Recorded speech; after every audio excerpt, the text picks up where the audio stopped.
काश्मीरचा मुख्यमंत्री गुलाम नबी आझाद, मनमोहन सिंग आणि आपले नालायक कपडे बदलणारे फॅशन शो मधले माजी गृहराज्यमंत्री शिवराज पाटील. हे पाटील कसले? हे देशद्रोह्यांची चाटील आहे. कसले पाटील? नकली पाटील. यांना पाटीलकी मिळाली ती निजामशाहकडून, आदिलशाहकडून. महाराजांनी असल्या हिजड्यांना पाटीलकी दिली नव्हती.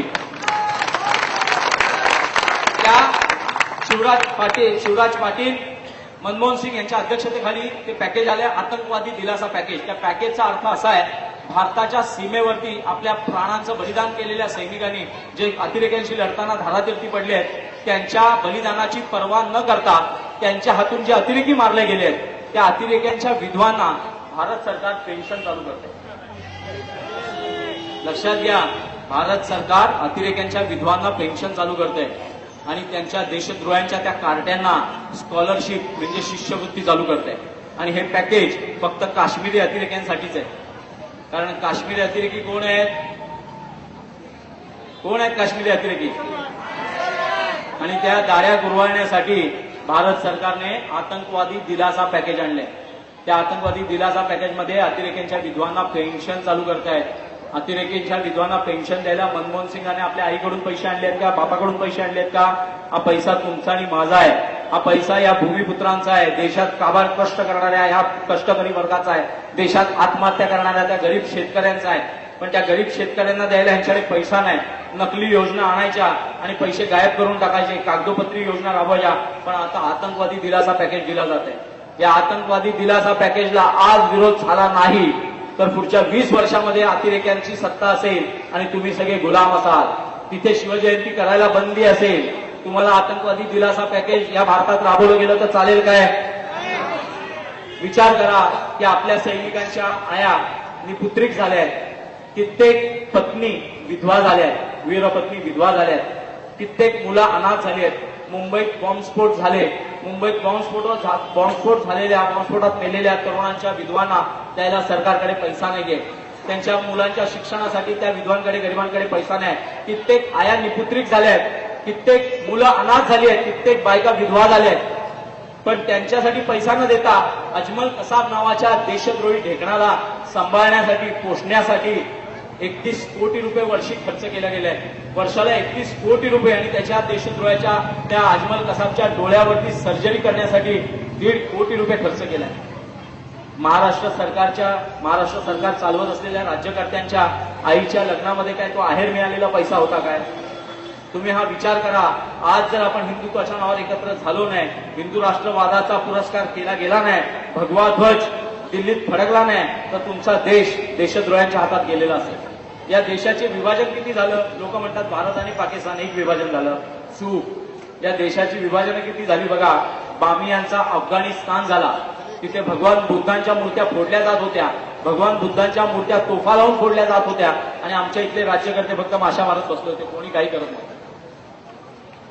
भगवान बुद्धांचं तत्वज्ञान, भगवान बुद्धांची शांततेची उपासना, उपदेश देणारी ही भारतभूमी. पण बुद्धांचा उपदेश टिकवण्यासाठी अफजल खान मारावा लागतो, अफजल खान गाडावा लागतो. नुसता बुद्धाचा जपमाळ घेऊन बुद्धाची शांतता ह्या जगात येणार नाही. त्याआधी फक्त पहिले देशद्रोही मारा आणि नंतर बुद्ध म्हणा. त्याआधी बुद्ध न म्हणता छत्रपती शिवाजी महाराज की जय मारा. बुद्धांची शांतता, बुद्ध आमचा दैवत. बामियांचं अफगाणिस्तान झालं. सिंध, पंजाब, बंगालचं पाकिस्तान झालं. गांधार जिथला शकुनी नरेश होता त्या गांधारचं कंदाहार झालं. भारताचा जो भाग होता काश्मीर, त्या काश्मीरचा आझाद काश्मीर झाला. आणि आता उर्वरित काश्मीर केव्हा जाईल भारतातून हे काही सांगता येत नाही. कारण तांत्रिकदृष्ट्या तो आपल्या हातातून केव्हाच, धार्मिकदृष्ट्या तो आपल्या हातातून केव्हाच गेलाय. तांत्रिकदृष्ट्या सैन्याच्या बळावर फक्त तो आपल्याकडे टिकलाय. आणि तुम्ही हे सगळं लक्षात घेतलं पाहिजे. मी हे तुम्हाला सांगतोय, हे भाषण नाही. हे तुम्ही आणि मी साधलेला हा संवाद आहे राष्ट्रहितासाठी. हे संभाषण आहे. आज आपल्या पोलिसांना गोळ्या घालून मारलं जात आहे आणि त्या पोलिसांना पुन्हा आपल्या विरुद्ध वापरलं जात आहे.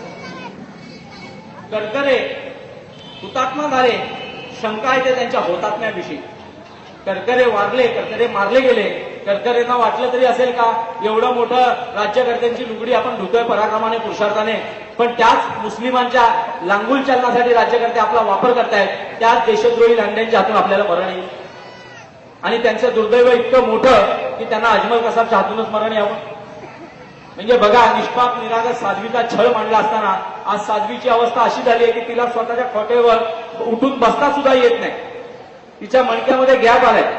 तिला स्वतःच्या बळावर उठता सुद्धा येत नाही.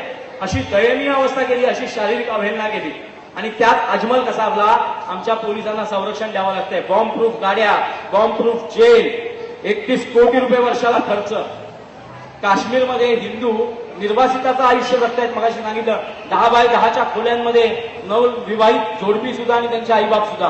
काश्मीरी वंश नष्ट होऊ लागला. काश्मीरमध्ये काश्मीरी हिंदू सगळ्यात जास्त मधुमेहाने पछाडलेले आहेत.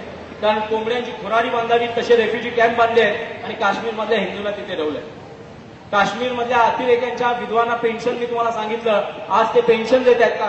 पेन्शन कुणाला दिली जाते? जो देशासाठी सेवा करतो, देशभक्ती करतो आणि निवृत्त होतो किंवा मारला जातो त्याला पेन्शन दिली जाते. आज अतिरेक्यांना पेन्शन चालू झाली आहे. मग अफजल गुरु आणि अजमल कसाबला काय भारतरत्न पुरस्कार देणार आहे का भारत सरकार? आजची बिकट परिस्थिती उलटवून लावण्यासाठी, राष्ट्रवादाचा वणवा पेटवण्यासाठी हिंदूंनी चातुर्वर्ण व्यवस्थेचा समूळ नाश केला पाहिजे. महार, मोची, मांग, मराठा, ब्राह्मण, तेली, तांबोळी, कानडी, केरळी, बिहारी, बंगाली नाही.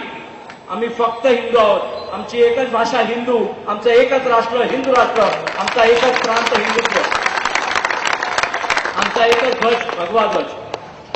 आणि आज जर आमच्या देशावर, आमच्या भगव्या ध्वजावर जर संकट येणार असेल, कोण प्रांतवादाची आग ओकून आमच्या हिंदूंमध्ये फूट पाडणार असेल तर त्या देशद्रोह्यांना ठेचण्यासाठी हिंदू राष्ट्रवादाचा वणवा या तरुणांच्या तेजस्वी मनगटांनी पेटला पाहिजे आणि पुन्हा जिवंत असलेले अफजल खान गाडले गेले पाहिजे.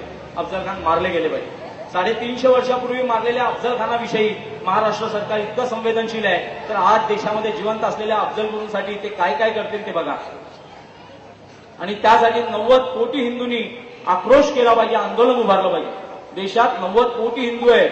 90 कोटी हिंदूंचा हिताचा विचार न करता नालायक पंतप्रधान मनमोहन सिंग सांगतात की या देशातल्या सर्व संपत्तींवर पहिला अधिकार मुसलमानांचा आहे. तुमच्या आई आणि बहिणीवर पण त्यांचाच अधिकार आहे का? मुसलमानांचा पहिला अधिकार? मग मनमोहन सिंगांच्या घरी पण त्यांचाच पहिला अधिकार असला पाहिजे, तेव्हाच ते असं बोलतायत.